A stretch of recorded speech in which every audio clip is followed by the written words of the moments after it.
Theory जो है, उसी थियोरी के हिसाब से प्लास्टिड जो है वो एक बैक्टीरिया से इन्वॉल्व हुआ है और डेवलप होके एक प्लास्टिड में कन्वर्ट हुआ है। चलो फिर हम प्लास्टिड के बारे में पढ़ेंगे। तो पहले जानते हैं कंटेंट क्या है। तो कंटेंट में आता है introduction, origin, type, chloroplast, structure of chloroplast, chloroplast as a semi autonomous organelle and chloroplast function. Then come to introduction. Plastid जो है वो कहाँ से डेवलप हुआ है? एक है Greek word plastos from which plastid is developed. वो दिखने को कहाँ पे दिखने को मिलता है? वो दिखने को मिलता है cells of plant, algae and some other eukaryotic organisms. Plastid are responsible for the photosynthesis. Photosynthesis procedure जो है उसके लिए प्लास्टिड बहुत सारा photosynthesis procedure जो है प्लास्टिड उसमें हेल्पफुल होता है। photosynthesis procedure में प्लास्टिड हेल्पफुल होता है। Storage of product like starch and for the synthesis of many classes of molecules. वो molecules क्या है? fatty acid, then terpenes, which are needed as cellular building block for the function of plant. Clear? Then हम next slide को जाते हैं। Then हम next slide को चलते हैं।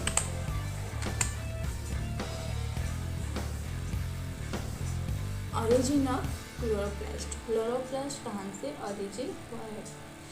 क्लोरोप्लास्ट जो है वो एंडोसिम्बायोटिक प्रोसेस के थ्रू सियानोबैक्टीरिया नाम की एक बैक्टीरिया है जिसमें से वो डेवलप हुआ है। Earnest Hückel and AFW।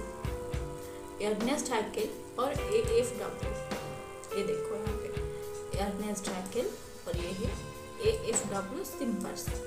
ये दोनों जो है उन दोनों ने क्या किया था ना, फास्ट प्रोवाइड किए थे clear definition of chloroplast. Then plastid are believed to arise only from the pre-existing bodies which is a matter of matter, not the mature plastic। पहले बैक्टीरिया जो अंदर सेल के अंदर आ गया है तो वो मैच्योर प्लास्टिड के हिसाब से नहीं रहता है, एक वैक्यूल के हिसाब से रहता है। तो वो वैक्यूल धीरे धीरे वेसिकल्स में कन्वर्ट होता है, वो वेसिकल फिर से मैच्योर वेसिकल में कन्वर्ट होता है, फिर से प्लास्टिड सिस्टम मेम्ब्रेन में कन्वर्ट होता है, फिर धीरे धीरे डिफरेंशिएशन होकर मैच्योर प्लास्टिड में कन्वर्ट होता है।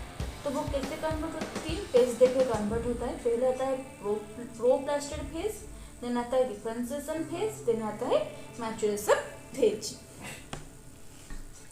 ड्यूरिंग द डेवलपमेंट फास्ट जो आता है उसे हम प्रोप्लास्टिड जो है, और प्रोप्लास्टिड जो पहले प्लास्टिड जिसमें कन्वर्ट हुआ है उसे हम स्टेम प्लास्टिड भी बोलते हैं। जो वेसिकल्स पहले आता है उसे हम प्रोप्लास्टिड बोलते हैं और स्टेम प्लास्टिड बोलते हैं। प्रोप्लास्टिड और स्टेम प्लास्टिड 3 फेजेस के थ्रू मैच्योर प्लास्टिड में कन्वर्ट होता है। समझ में आ गया क्या बताया मैंने? तो नेक्स्ट स्लाइड में चलकर देखते हैं उसमें क्या है।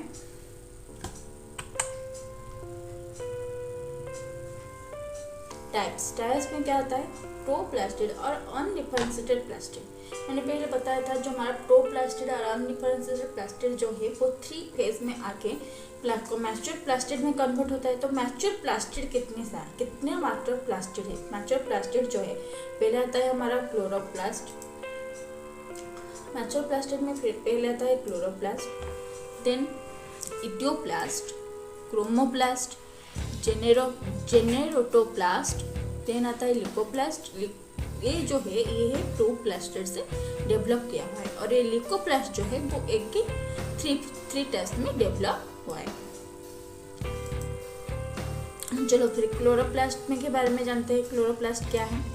क्लोरोप्लास्ट जो है वो ग्रीन प्लास्टिड फोटोसिंथेसिस में हेल्पफुल होता है। उसका कलर ग्रीन होता है और वो ग्रीन पिगमेंटेड फोटोसिंथेसिस में हेल्पफुल होता है। Pigmented photosynthesis. यहाँ पे photosynthesis. Etioplast are the precursor of chloroplast. Okay, chromoplast are coloured plastids for pigment synthesis and storage. वो फूल का कलर जो है, फल का कलर जो है, वो इस क्रोमोप्लास्ट के थ्रू कलरफुल दिखता है। देन आता है gerontoplast, control the dismantling of the photosynthetic apparatus during the plant synthesis. Then आता है लिकोप्लास्ट। लिकोप्लास्ट कलरलेस होता है फॉर मोनोटेरोपिन सिंथेसिस में हेल्पफुल होता है। Leucoplast sometimes differentiated into 3 special plastid, जैसे कि अम्योप्लास्ट, इलियोप्लास्ट एंड प्रोटियोप्लास्ट। अम्योप्लास्ट का काम क्या है? वो स्टार्च को स्टोरेज करके रखता है। और इटियोप्लास्ट का काम क्या है? जो वो फैट स्टोरेज करता है। और प्रोटियोप्लास्ट में मॉडिफिकेशन ऑफ प्रोटीन होता है। चलो फिर हम नेक्स्ट स्लाइड के पास चलते हैं, वहाँ पे क्या है देखते हैं। तो हम उसमें पढ़ेंगे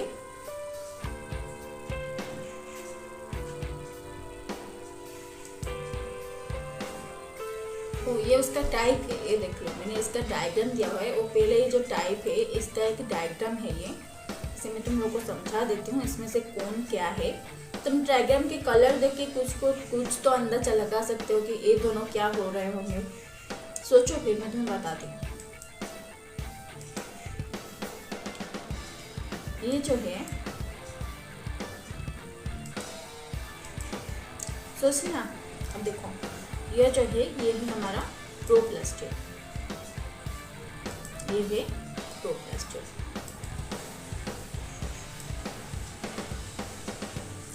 देन ये है इटियोप्लास्ट। इटियोप्लास्ट। ये है क्लोरोप्लास्ट। ये क्या है? क्लोरोप्लास्ट। ये क्या होगा? कलर्ड है। तो कौन सा कलरफुल होता है हमारा? कौन सा क्लोरोप्लास्ट मैंने बताया था? तो ये है हमारा क्रोमोप्लास्ट। क्रोमोप्लास्ट।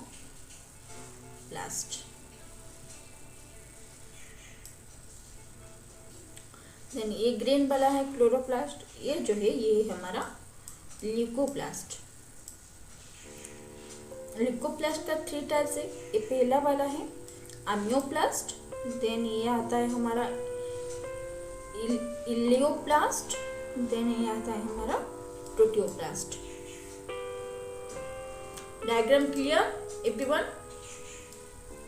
नाउ प्लीज अब हम स्टार्ट करेंगे किसके बारे में पढ़ना? हम क्लोरोप्लास्ट के बारे में पढ़ेंगे। अब हम पढ़ेंगे क्लोरोप्लास्ट के बारे में। Chloroplasts are organelles that conduct photosynthesis. Their photosynthetic pigment chlorophyll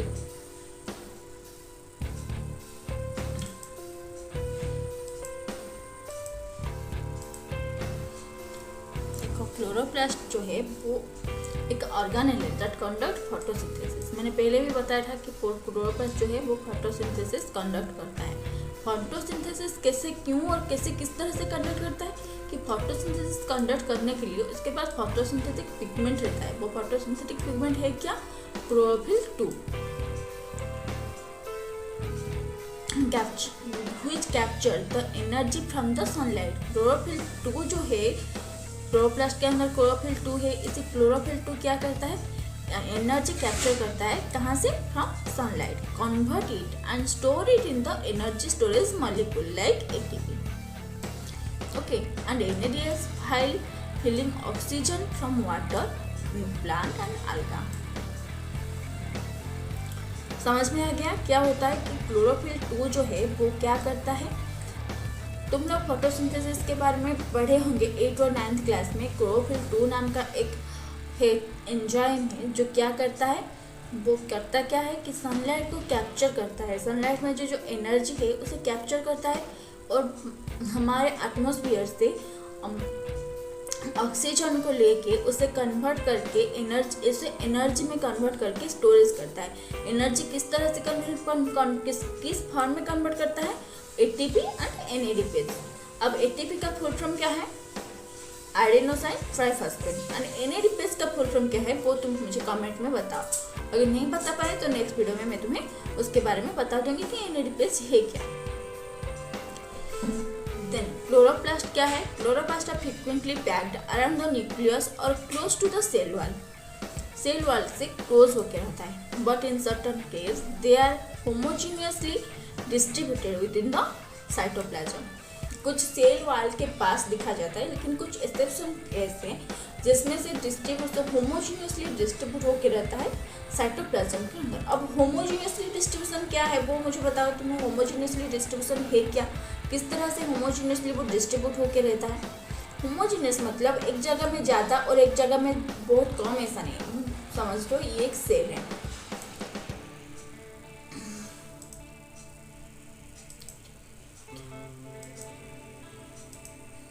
और ये रहा प्लास्टिड।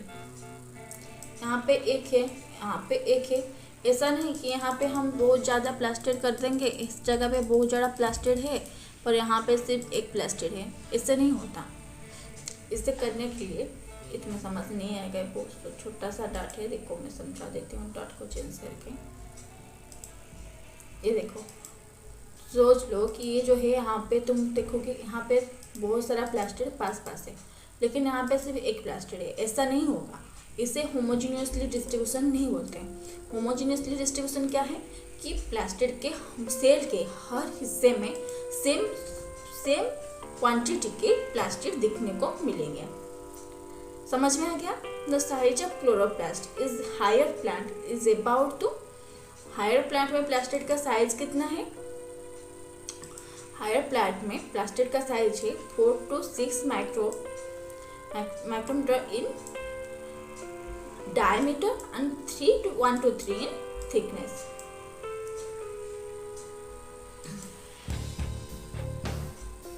हो गया प्लास्टिड के इंट्रोडक्शन, क्लोरोप्लास्ट के इंट्रोडक्शन सब समझ में आ गया।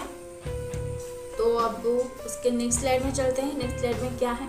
नंबर के हिसाब में है, वो कितने नंबर कहाँ कहाँ दिखने को मिलता है।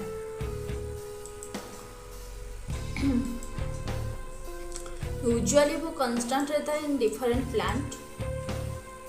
इन higher plant it is about 50 to 200 chloroplast per cell. 200 not 20. I'm sorry for my mistake.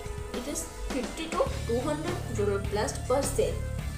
In alga there is a large cell chloroplast per single cell. अब समझ में आया कुछ?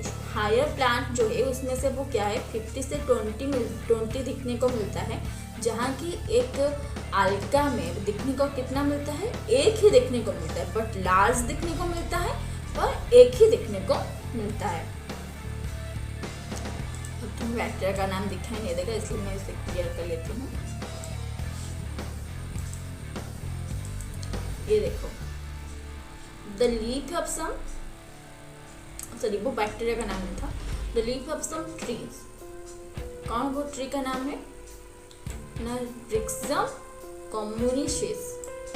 उसमें क्या है ना, उस ट्री में 400,000 के बराबर दिखने को मिलता है क्लोरोप्लास्ट पर square millimetre of surface area. ये एक इम्पोर्टेंट पॉइंट है, रख लो। क्वेश्चन आएगा कि इस नेम के जो है हमारा ट्री, उस ट्री में से कितने परिमाण के और कितने क्वांटिटी के दिखाई देता है क्लोरोप्लास्ट स्क्वायर मिलीमीटर में और surface area. Then chemical composition पढ़ते हैं, क्या क्या केमिकल कंपोजिशन रहता है। केमिकल कंपोजिशन में प्रोटीन रहता है, लिपिड रहता है, क्लोरोफिल रहता है, केराटिनॉइड रहता है, आरएनए रहता है, डीएनए रहता है, starch granules, osmophilic droplet, vitamin A, K and vitamin C भी रहता है और बहुत सारी चीज़ें रहते हैं। पर ये सब जो है ये इम्पोर्टेंट है। देन हम नेक्स्ट पेज में चलेंगे, इसे क्लियर कर लेते हैं, फिर नेक्स्ट पेज में चलेंगे।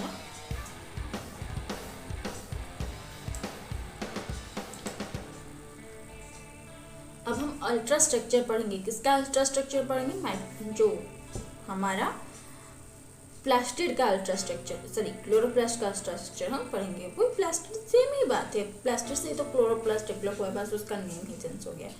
समझ लो ultrastructure of chloroplast.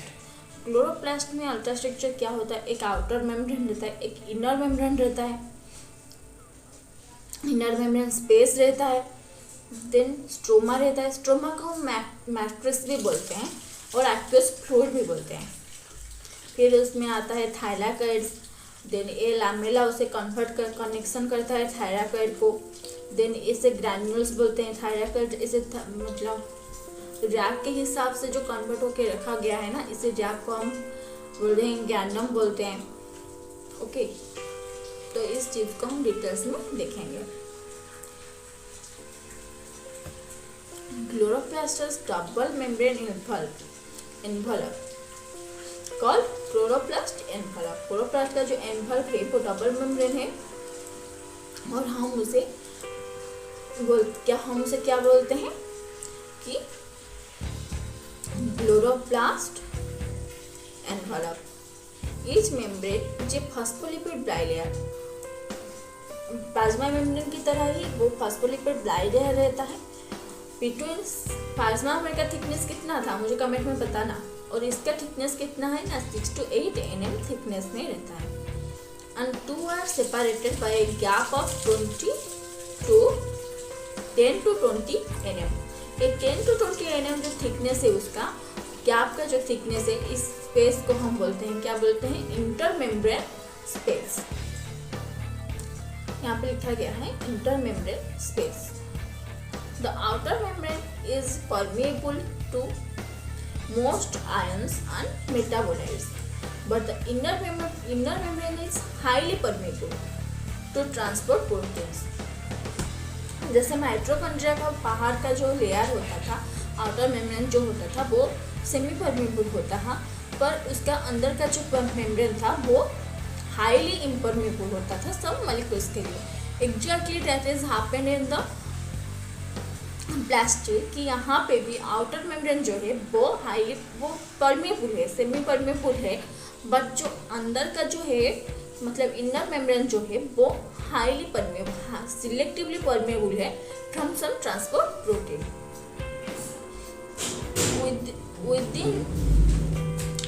within the inner membrane in the region called the stroma।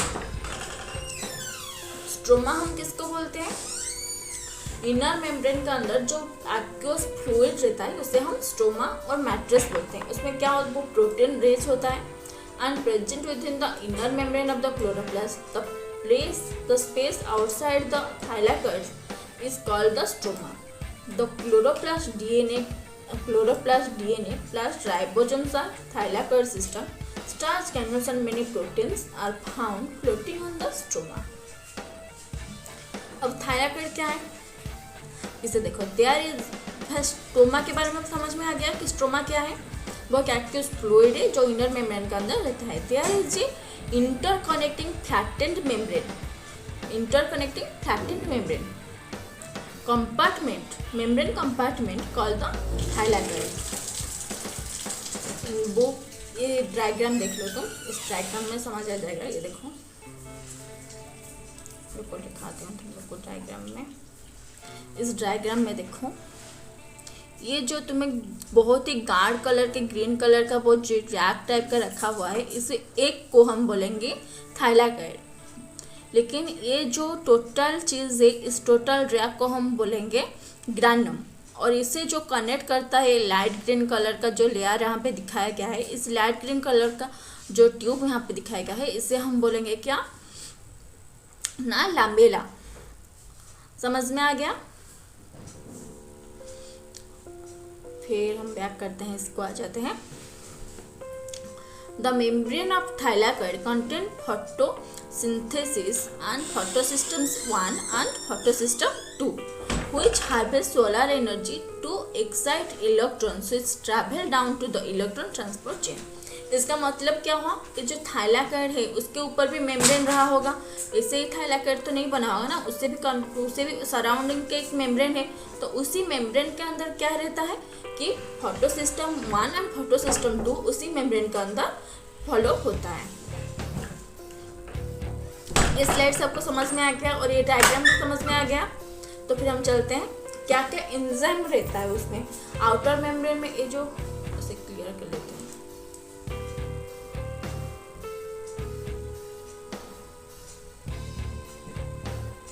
ये देखो, इसे नोट डाउन कर लो। थाइलाकॉइड में क्या क्या एंजाइम रहता है ये देख लो। थाइलाकॉइड मेम्ब्रेन में ये सब एंजाइम रहता है। थाइलाकॉइड्स में ATP synthesis, electron transport carrier, glutamate dehydrogenase. Outer membrane में क्या रहता है, fatty acid, desaturase, glycolipid synthesis, enzyme, acetyl coenzyme synthesis, it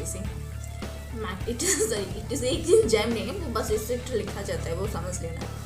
amino acid synthesis enzyme रहता है, केल्विन साइकिल एंजाइम रहता है, और बहुत सारे एंजाइम्स मैट्रिक्स में भी दिखने को मिलते हैं। पर ये सब जो एंजाइम मैंने यहाँ पे लिखे ये इंपॉर्टेंट एंजाइम्स है जो हमें दिखने को मिलता है। फिर अब हम आएंगे नेक्स्ट पेज पे, उसमें हम क्लोरोप्लास्ट जीनोम के बारे में पढ़ेंगे। The chloroplast genome for many protein और आरएनएस, मेनी और प्रोटीन और आरएनएस,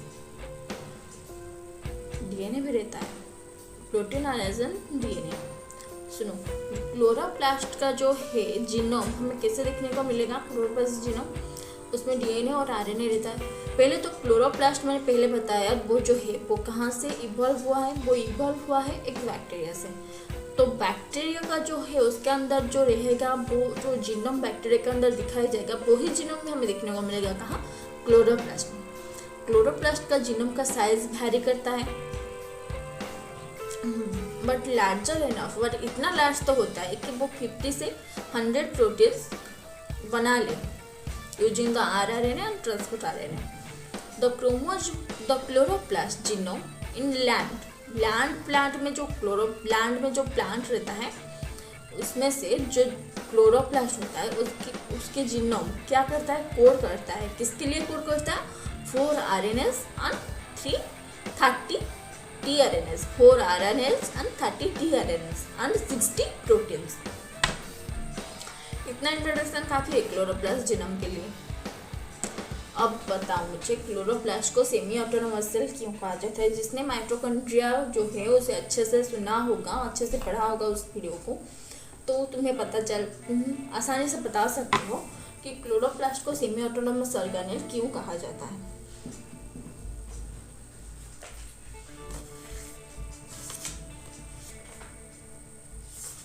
खुद ही सोच के बताओ। अब सुनो, मैं बता देती हूँ, जो मुझे पता है तुम नहीं बता पाओगे क्योंकि तुम वो वीडियो देखे ही नहीं हो। Chloroplast division, plastid multiply by fusions in the alga। सुनो, क्लोरोप्लास्ट डिवीजन कैसे होता है, जैसे फ्यूजन होता है कहाँ पे ना, alga में एक बड़ी से दूसरे बड़ी कन्वर्ट होता है, उसी तरह से एक बड़े से दो बनते हैं, उसी तरह से प्लास्टिड भी 1 से 2 चेंज होता है। जैसे ये एक प्लास्टिड हो गया तो ये एक प्लास्टिड धीरे धीरे कन्वर्ट होगा किसमें, 2 प्लास्टिड में, एक प्लास्टिड से 2 होगा, उसे हम इस तरह से डिवीजन होता है, exactly bacterial fusion like division. DNA in chloroplast में डीएनए भी रहता है। डीएनए हमें कहाँ देखने को, डीएनए क्यों रहता है, डीएनए इसलिए रहता है क्योंकि वो प्रोटीन बना सके, इलेक्ट्रॉन ट्रांसपोर्ट चेन हो सके, इसलिए डीएनए वहाँ पे मौजूद होता है। और डीएनए फंक्शन को सारे फंक्शन करने के लिए डीएनए हेल्पफुल रहता है, तो वो इसलिए वहाँ पे डीएनए रहता है। Ribosomes in chloroplast are smaller than the cytoplasmic ribosomes. There are 70S type and resemble as the bacterial ribosome. These contain 33S and 16S RNA. उसमें राइबोसोम्स भी देखने को मिलते हैं, प्रोटीन सिंथेसिस भी उसके अंदर होता है, साइटोप्लाज्मिक इनहेरिटेंस भी होता है। Inheritance of chloroplast does not follow the typical Mendelian segregation and thus indicate the extra chromosomal type of heredity. When unicellular green alga is grown in dark, it contains small color of protoplastid. When its nucleus is irradiated with ultraviolet microbeams, the protoplastid laying in the cytoplasm are still capable for developing into chloroplast. अब समझ में आ गया। तो ये सब चीज़ें होता है। तो ये सब चीज़ें कैसे होगा, एक बॉडी के अंदर ही तो होगा। इससे सिंपली किसी मतलब जिसको खुद को ऑर्गेनाइज करने का ये नहीं होगा, उसमें कैपेबिलिटी नहीं होगा, उसमें से सब चीज़ें हो ही नहीं पाएगा। तो ये सब चीज़ें इसमें हो रहा है, तो ये इंडिकेट कर रहा है कि क्लोरोप्लास्ट जो है वो सेमी ऑटोनोमस ऑर्गेनेल है। चलो नेक्स्ट पॉइंट में आता है जिसमें हम फंक्शन पढ़ेंगे। सेमी क्लोरोप्लास्ट का फंक्शन क्या है, तो वो हम पढ़ेंगे। उसका कितना पॉइंट है, 6 पॉइंट है उसका। चलो देखते हैं क्या है वो सब।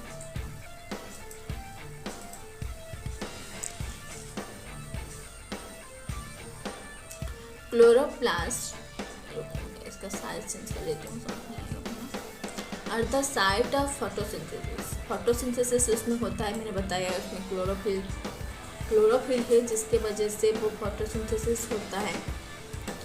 Sorry for this.